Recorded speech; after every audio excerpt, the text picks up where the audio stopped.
بسم اللہ الرحمن الرحیم۔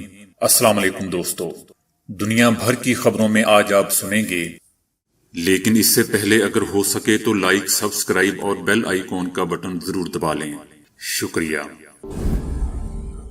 وزیر اعظم عمران خان کی اقوام متحدہ کے یوٹیوب چینل پر سب سے زیادہ دیکھی جانے والی تقریر، بال کاٹو حجامت بناؤ لیکن داڑھی نہ کاٹنا، طالبان۔ شہباز شریف کے خاندان میں وراثت کی لڑائی چل رہی ہے، شیخ رشید احمد۔ امریکی دباؤ کے باوجود روس سے مزید سسٹم خریدیں گے، ترک صدر رجب طیب ایردوان۔ حرم شریف میں 40 سال سے خانہ کعبہ کی صفائی کرنے والا پاکستانی شخص۔ انجیکشن سے خوفزدہ افراد کے لیے ویکسین والا سٹیکر تیار۔ یہ میوزک آپ کا درد سر کم کر سکتا ہے۔ تو آئیے چلتے ہیں اب خبروں کی تفصیل کی جانب۔ اقوام متحدہ جنرل اسمبلی اجلاس میں عالمی رہنماؤں کی تقاریر میں وزیر اعظم عمران خان ایک بار پھر سب پر بازی لے گئے۔ اقوام متحدہ جنرل اسمبلی اجلاس میں وزیر اعظم عمران خان کی تقریر اقوام متحدہ کے یوٹیوب چینل پر سب سے زیادہ دیکھی گئی ہے۔ یہ مسلسل تیسرا سال ہے کہ وزیر اعظم عمران خان کی اقوام متحدہ جنرل اسمبلی اجلاس میں تقریر سب سے زیادہ دیکھی جاتی ہے۔ اقوام متحدہ کے یوٹیوب چینل پر 2 دنوں میں وزیر اعظم عمران خان کی تقریر کو دیکھنے والوں کی تعداد 4 لاکھ سے تجاوز کر گئی۔ اقوام متحدہ جنرل اسمبلی اجلاس میں پاکستانی وزیر اعظم عمران خان ویورشپ میں بڑے عالمی رہنماؤں کو ایک مرتبہ پھر پیچھے چھوڑ دیا۔ وزیر اعظم عمران خان کے اقوام متحدہ جنرل اسمبلی اجلاس میں خطاب کو سب سے زیادہ دیکھا اور سنا گیا ہے اور ویوز کی تعداد میں مسلسل اضافہ ہو رہا ہے۔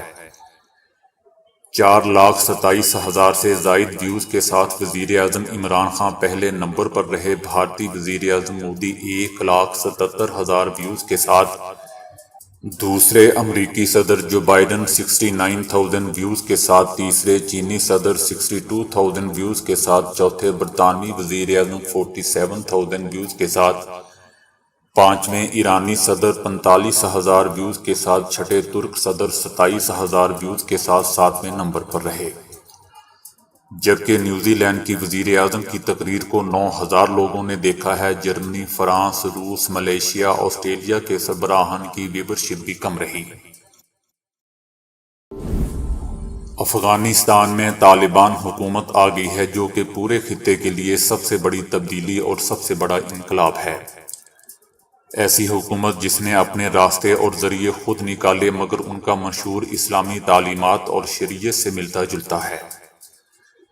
ان کا آئین اسلامی ریاست کو تشکیل دینا ہے۔ ایسے میں جہاں طالبان نے افغانستان میں ہونے والی کئی سرگرمیوں کو روکا، ناجائز کرنے والوں پر پابندیاں لگائیں، اغوا کاروں کو لٹکایا گیا، وہیں اب طالبان نے ایک اور بڑا فیصلہ کر لیا ہے۔ طالبان نے افغانستان میں موجود ہیئر سیلون اور حجاموں کو بڑی تاکید کر دی ہے کہ بال بھی کاٹو، ہلکی پھلکی سی حجامت بھی کرو، لیکن داڑھی ہرگز نہ کاٹنا۔ اب سے پورے ملک میں اسلامی شریعت کے اصولوں پر عمل پیرا کیا جائے گا، لہذا داڑھی سنت ہے، اس لیے داڑھی نہ کاٹنا۔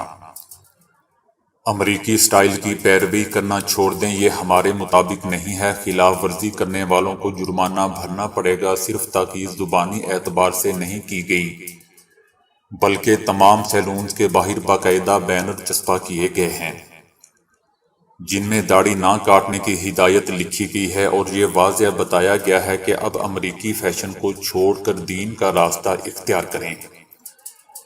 ایک حجام نے میڈیا سے بات کرتے ہوئے کہا کہ اس کا سیلون اب لڑکوں کی مرضی کے فیشن کے مطابق بال اور داڑھی بناتا تھا، مگر اب صرف حکومتی قوانین کے مطابق ہی کام کیا جائے گا۔ وفاقی وزیر داخلہ شیخ رشید احمد نے کہا ہے کہ نون لیگ اب 2 کی بجائے 3 دھڑوں میں تقسیم ہوگی۔ نادرا نے 75 لاکھ لوگوں کو ویکسین سرٹیفکیٹ جاری کر دیے ہیں۔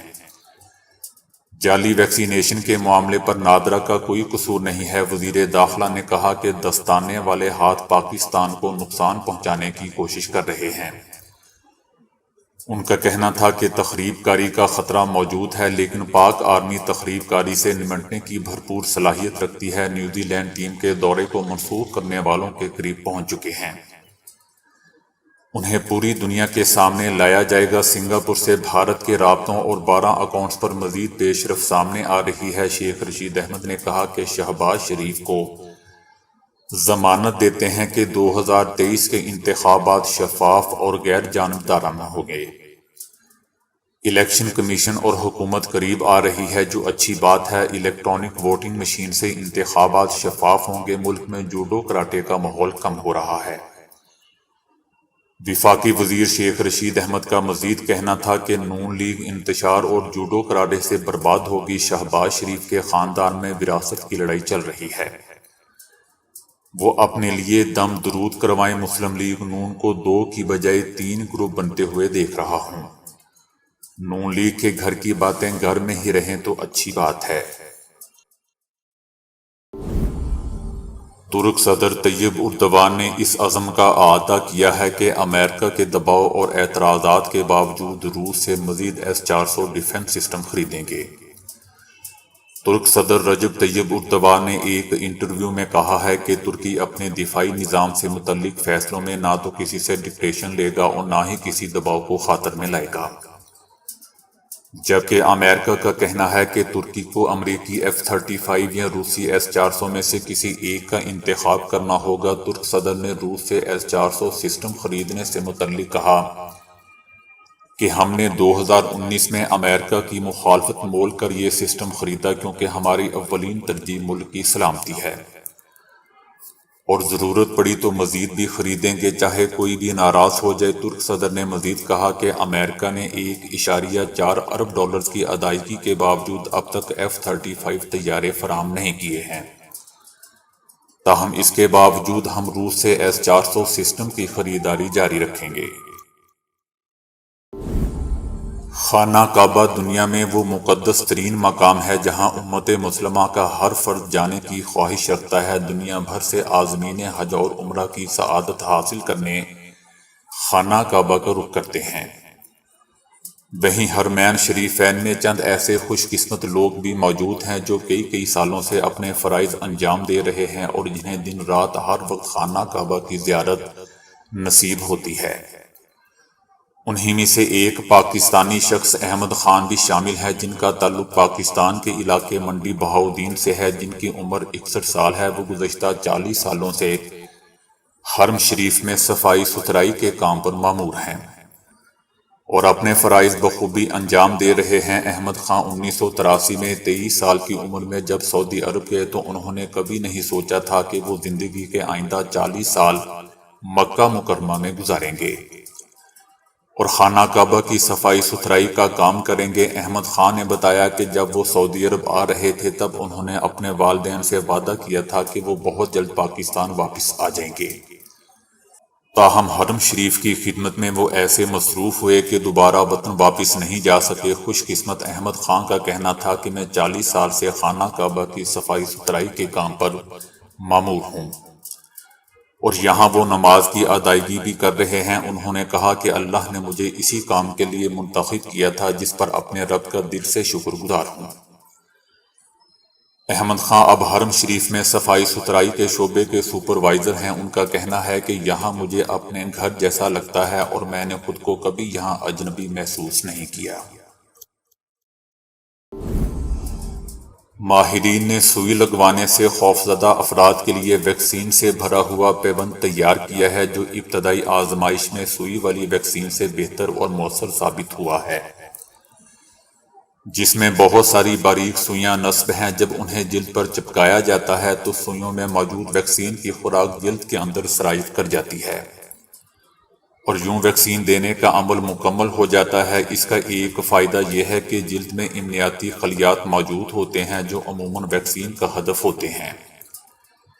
یہ طریقہ روایتی طور پر ویکسین دینے سے کئی گنا بہتر ہے، جس میں عموماً بازو میں ٹیکہ لگایا جاتا ہے۔ اس کی تفصیلات دوستوں proceedings of the national academy of sciences میں شائع ہوئی ہے۔ اس میں ڈاک ٹکٹ کی جسامت کے پولیمر ٹکڑے پر باریک سوئیاں لگائی گئی ہیں۔ اس سے سوئی کی تکلیف کم ہوتی ہے اور لوگوں کی بڑی تعداد کو بہت تیزی سے ویکسین یا کسی اور دوا کا ٹیکہ لگایا جا سکتا ہے۔ اس ٹیکنالوجی کی بدولت پوری دنیا کے لوگوں میں ویکسین کی کم، درمیانی یا زیادہ خوراک لگائی جا سکتی ہے۔ اس کے لیے خاص مہارت کی ضرورت نہیں ہوتی اور سوئی کا خوف بھی جاتا رہتا ہے، یہاں تک کہ خود مریض بھی اسے استعمال کر سکتا ہے۔ اس ایجاد کا دوسرا اہم پہلو یہ ہے کہ سوئیوں کی تعداد اور خوراک کی مقدار کو کم یا زیادہ کیا جا سکتا ہے، جبکہ معمولی مقدار پر بھی وہی امنیاتی فوائد حاصل کیے جا سکتے ہیں، کیونکہ جلد پر موجود خلیات امنیاتی طور پر بہت سرگرم ہوتے ہیں۔ کئی اقسام کے پیوند بنا کر انہیں فلو، خسرہ اور ہیپاٹائٹس کی ویکسین سے لیس کیا جا سکتا ہے۔ کیا موسیقی درد سر اور دیگر کیفیات کو کم کر سکتی ہے؟ ابھی ہمیں اس کا مفصل جواب تو معلوم نہیں، لیکن درد سر کی دوا بنانے والی مشہور کمپنی نیوروفین نے ایک میوزک ترتیب دیا ہے جسے سن کر درد سر کم کیا جا سکتا ہے۔ موسیقی کے اس ٹکڑے کا نام ٹیون آف پین رکھا گیا ہے۔ اس کی تیاری میں دماغی ماہرین اور موسیقاروں نے مل کر اپنا کردار ادا کیا ہے۔ موسیقی سے سر میں درد پیدا کرنے والے سگنل کو کمزور کیا جا سکتا ہے۔ یونیورسٹی کالج ڈبلن کی ماہر نفسیات ڈاکٹر کلیئر ہالن نے ایک موسیقی ترتیب دی ہے جس میں خاص آلات اور دھنوں کا استعمال کیا گیا ہے۔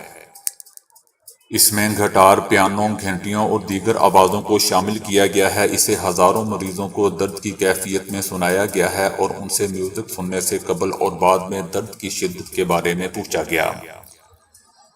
اس موقع پر نیوروفین کمپنی کی سربراہ کہتی ہیں کہ 80% مریضوں نے کہا ہے کہ میوزک سننے کے بعد ان کے درد سر میں افاقہ ہوا ہے۔ پروفیسر سیزی نے کہا کہ ان کی کمپنی چاہتی ہے کہ کسی طرح دواؤں سے ہٹ کر بھی درد کا علاج کیا جا سکے اور اس ضمن میں یہ پہلی کوشش ہے۔ ایک اور تجربے میں 280 سے زائد ایسے افراد کو ایک آن لائن ویب سائٹ سے میوزک سنایا گیا جو اس وقت سر کا شدید درد محسوس کر رہے تھے۔ ان کا کہنا تھا کہ ان کو اس سے بہت افاقہ ہوا ہے۔ دوستو، میں اس میوزک والی ویب سائٹ کا ایڈریس آپ کو نہیں بتاؤں گا، بلکہ اس کے بدلے مشورہ دوں گا کہ آپ قرآن پاک کی کسی بھی سورت کی تلاوت آنکھیں بند کر کے سکون سے سن لیں، تو اس سے سر کا درد تو کیا، آپ کے جسم کی تمام بیماریاں جسم سے ایسے بھاگ جائیں گی جیسے افغانستان سے امریکہ اور اس کے اتحادی۔ تو دوستو، ابھی کے لیے اتنا ہی۔ ویڈیو کو لائک اور شیئر کرنے کا بہت بہت شکریہ۔